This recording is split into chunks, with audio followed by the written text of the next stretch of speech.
be avoided. They got to come back. All right, so when Yeah, no one wants to be ill, but let me ask a provocative question. When the patient presents to you, are you responsible for their illness? Who is? First and foremost, whose responsibility is it? The patient. Now that's important because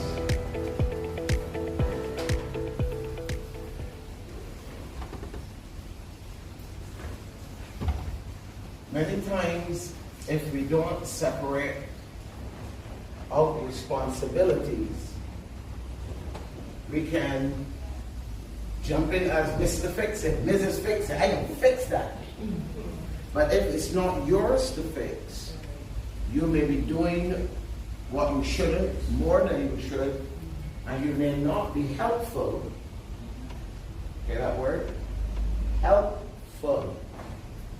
Because if I take away from you your responsibility, then what do you do? Does that make sense? So your approach to illness is very important.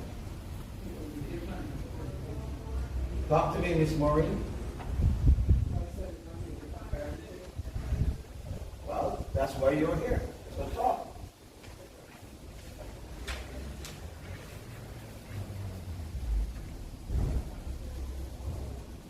When we talk about illness, these things come into focus.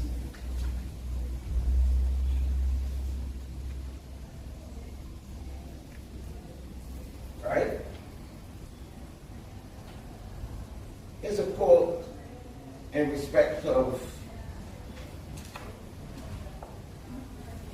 patient or person responsibility. No improvement in the healthcare system will be efficacious unless the citizen, that is the person or patient, assumes responsibility for his own well-being.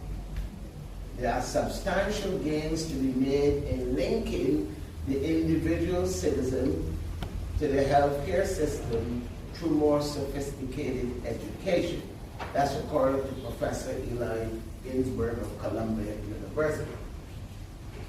So he's saying that you can have the best hospital in the world, you can have the best caregivers in the world, but unless that is paired with the person's own well-being, desire, taking responsibility for it, there is going to be a shortfall.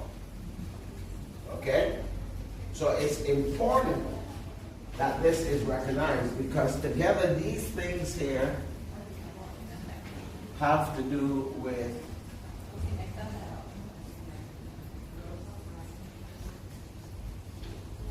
this. And you're not responsible for giving anybody this. People have to have a sense of responsibility in respect of their health, true or not.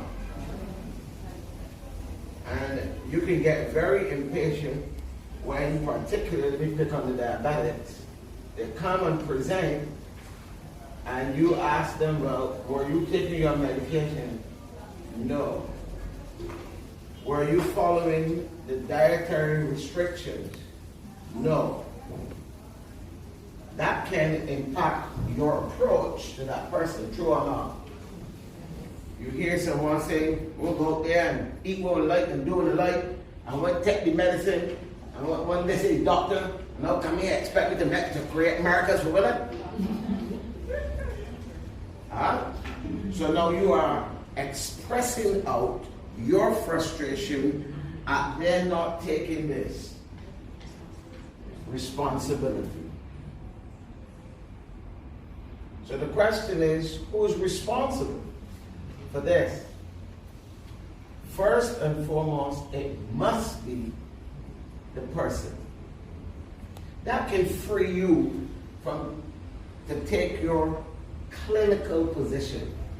You come to the bed of that person. Are you with me?